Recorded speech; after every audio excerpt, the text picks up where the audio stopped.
Hello my dear student, कसे आहात? मजेत आहात ना? मी तुमची मराठी मिस घेऊन आली आहे मराठीचा क्लास. मराठीच्या या क्लासमध्ये तुमचे मनापासून खूप खूप स्वागत. विद्यार्थी मित्रांनो, घरात राहून खूप मस्ती, मज्जा, धमाल हेच सुरू आहे ना? ही मस्ती करत असताना अगदी तुम्ही घरच्यांना त्राससुद्धा देत आहात ना? घरात राहून मस्ती तर सुरूच आहे, पण वेगवेगळे पदार्थ खाण्याची मज्जासुद्धा घेत आहात तुम्ही. ही मज्जा घेत असताना अगदी मनाला वाटेल, आवडेल ते पदार्थ आता घरात बसून तुम्ही खात आहात. छान. पण जेव्हा तुम्ही घरामध्ये खेळत असता, काही खाण्याचं हट्ट करत असता, तेव्हा तुमच्या मनासारखे झाले नाही की तुमच्यापैकी कोण कोण रुसून बसतो, अगदी रागावतो. आणि तुम्ही रागाविले असताना घरातील मोठे व्यक्ती तुमचा राग कसा घालविण्याचा प्रयत्न करतात माहीत आहे तुम्हाला? काहीतरी छोटीशी वस्तू, ती पण तुमच्या आवडीची, गोड गोड वस्तू देतात. ते म्हणजे काय? ओळखू शकता? काय असेल ते?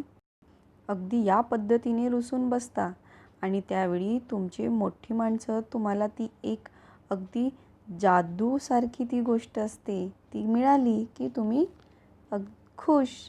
ती म्हणजे काय तर एक कॅडबरी. ही मिळताच तुम्ही सर्व राग विसरून लगेच खुश होता. तुम्ही सर्व घरात राहून ही जी धमाल करीत आहात, त्यावेळी जेव्हा तुम्हाला काहीतरी चटरपटर खाण्याची इच्छा झाली, तर तुम्ही काय काय करता?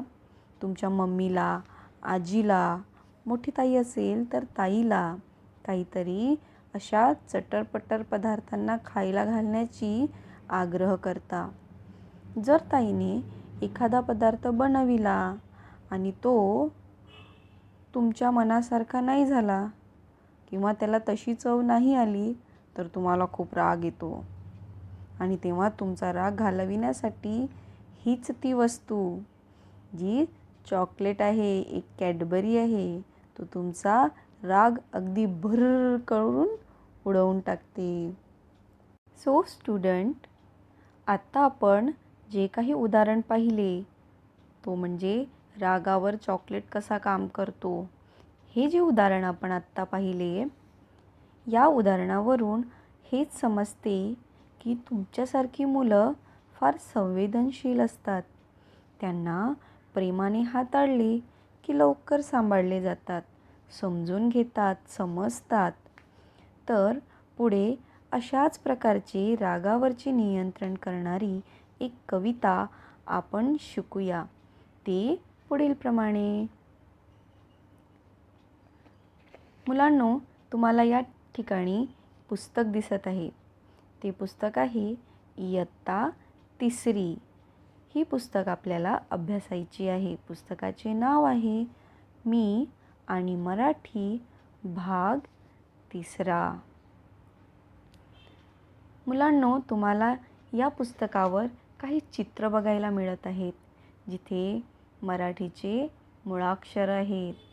आपण बघू शकतो इथे मुळाक्षर दिलेले आहेत. काही सणांचे सुद्धा चित्र आहे. दिवाळी आहे, गुढीपाडवा आहे, होळी आहे, काही मंदिरांचे चित्र आहे या ठिकाणी. हे आपल्या भारताचे, आपल्या महाराष्ट्राचे हे सण आहेत आणि आपली संस्कृती आहे. त्यानुसारच आपण जी मराठी भाषा शिकत आहोत, त्या मराठी भाषेचे इथे मुळाक्षर दिलेले आहेत, अक्षर दिलेले आहेत. याच आधारावर आपल्याला पुढे अभ्यास करायचा आहे. म्हणून आता पुढे आपण कविता शिकणार आहोत. कवितेचे नाव आहे, कविता पहिली, सँडविच. प्रथम आपण या कवितेचे वाचन करून घेऊया, कविता बोलून घेऊया. एकदा बंटीला लागली भूक, ताईने दिले सँडविच खूप. सँडविच होते मसालेदार, बंटीला तिखट लागले फार.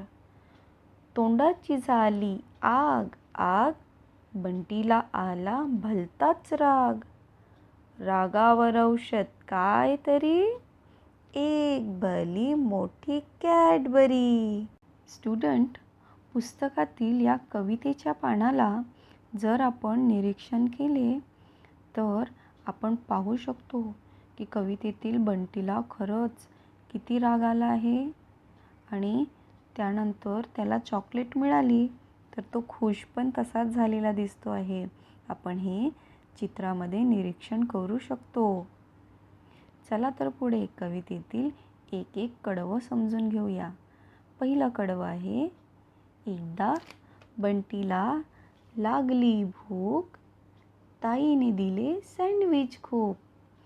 या कडव्यामध्ये बंटीच्या ताईने बंटीला भूक लागल्यावर सँडविच बनवून दिले. तुम्हालाही अगदीच घरातील लोक, घरातील व्यक्ती असंच काहीतरी बनवून देत असतात ना जेव्हा तुम्हाला भूक लागते तेव्हा. त्याच पद्धतीने बंटीलाही ताईने खायला घातले आणि तेही सँडविच. दुसरे कडवे आहे, सँडविच होते मसालेदार, बंटीला तिखट लागले फार. सँडविच, ताईने बनवलेले सँडविच हे बंटीला खूप तिखट लागले, खूप मसालेदार वाटले आणि तिखट लागल्यामुळे अगदी बंटीचा चेहरा लालेलाल झाला.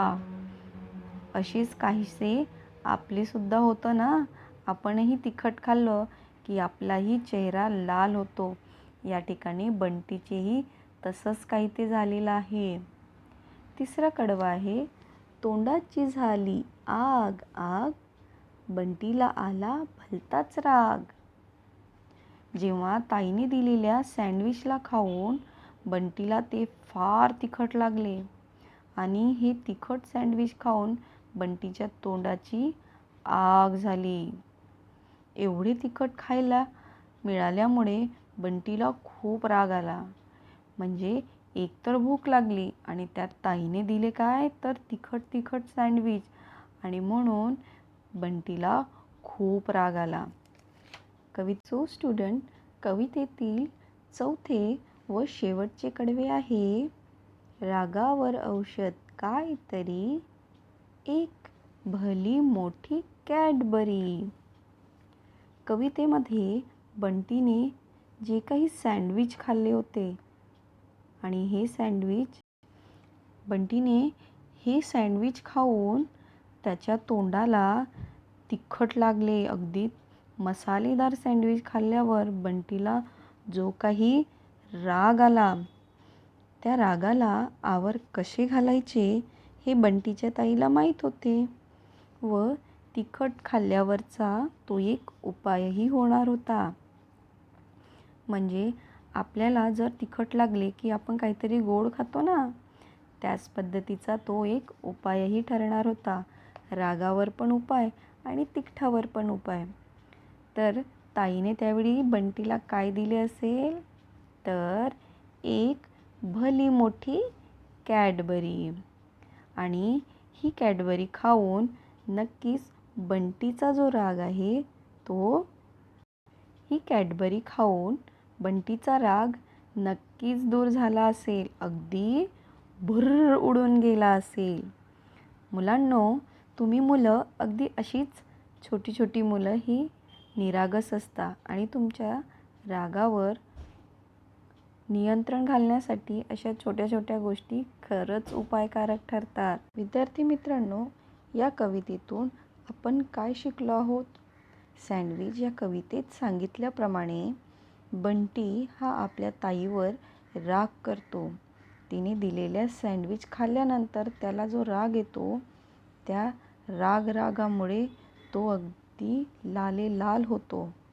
पण ताईला त्याच्या रागावरचा उपाय माहीत असतो आणि म्हणून ती त्याला एक कॅडबरी देते व त्याचा राग नाहीसा करते.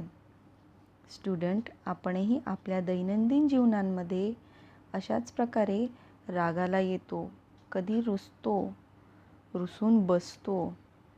पण अशा वेळी आपल्या जवळील लोक त्यांना माहीत असते आपल्या रागावरचा उपाय काय आहे. प्रत्येकाला रागावर काही ना काही उपाय असतेच. तो फक्त कधी आणि कसा वापरायचा याची आपल्याला आयडिया असली पाहिजे. पण तुमच्यासारख्या छोट्या छोट्या बालमित्रांचे, लहान मुलांचे रागावर एकच उपाय असते आणि ते म्हणजे काय, तर एक भली मोठी कॅडबरी. बरोबर ना?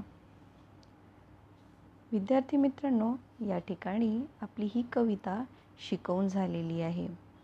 या कवितेतील आपण कठीण शब्द देखील पाहिले आहेत. आता गृहपाठ पाहूया. तुम्हाला या कवितेवर गृहपाठ लिहायचं आहे. ते म्हणजे ही कविता पूर्ण तुमच्या वहीमध्ये लिहायची आहे. ही कविता वहीमध्ये सुंदर सुवाच्य अक्षरामध्ये लिहायची आहे. त्याचबरोबर तुम्हाला शब्दार्थ देखील 2दा लिहायचे. कविता एकदा, शब्दार्थ 2दा. सर्व लिखाणकाम हे सुंदर अक्षरात झाले पाहिजे.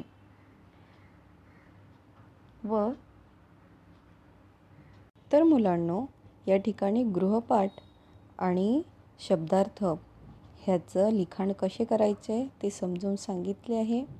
त्यानंतर तुम्हाला या कवितेच्या आधारावर काही प्रश्नावली दिली जाणार आहे. ही प्रश्नावलीही तुम्हाला सोडवायची आहे. त्यासाठी कवितेचे वाचन, कवितेचा अभ्यास हा तुमचा झाला पाहिजे. प्रश्नावलीमध्ये प्रत्येक प्रश्नाला 4 पर्याय असणार आहेत.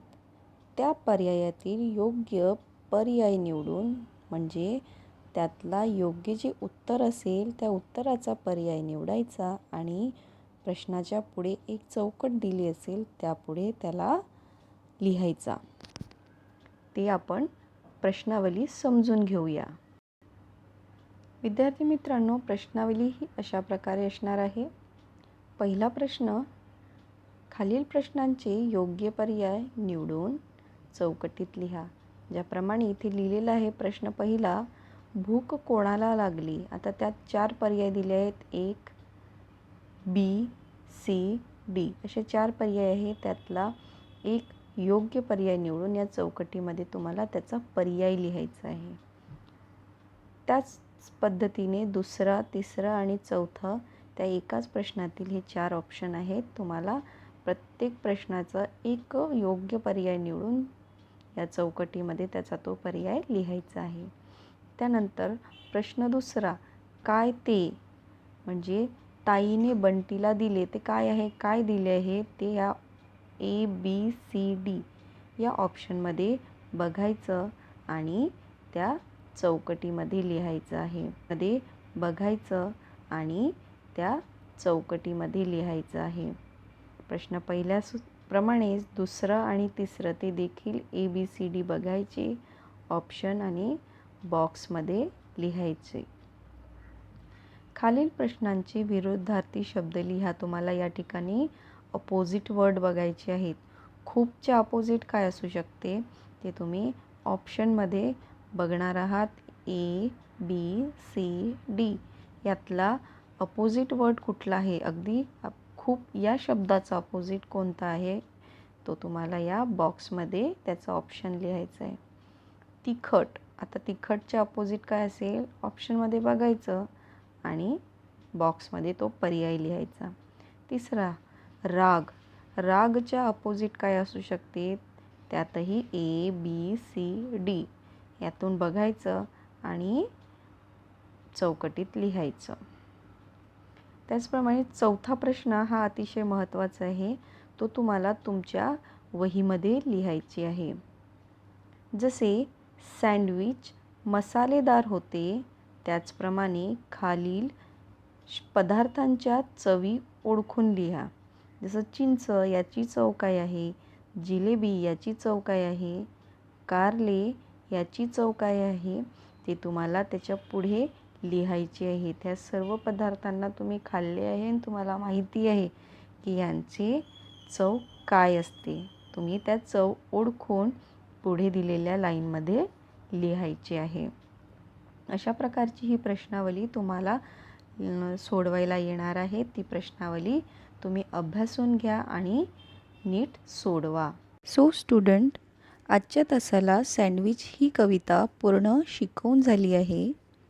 दिलेला गृहपाठ, कठीण शब्द, कवितेवर आधारित प्रश्नावली, ती प्रश्नावली देखील तुम्हाला नीट अभ्यासून घ्यायची आहे. महत्त्वाचे म्हणजे प्रश्नावलीमध्ये येणारे शेवटचे जे प्रश्न आहे ते तुम्हाला तुमच्या वहीमध्ये सोडवायचे आहे. ती गृहपाठ आणि त्या प्रश्नावलीतले प्रश्न मी तपासणार आहे. विद्यार्थी मित्रांनो, या ठिकाणी आपला आजचा तास संपलेला आहे. भेटूया पुढच्या तासाला. तोपर्यंत काळजी घ्या, अभ्यास करीत राहा. Thank you.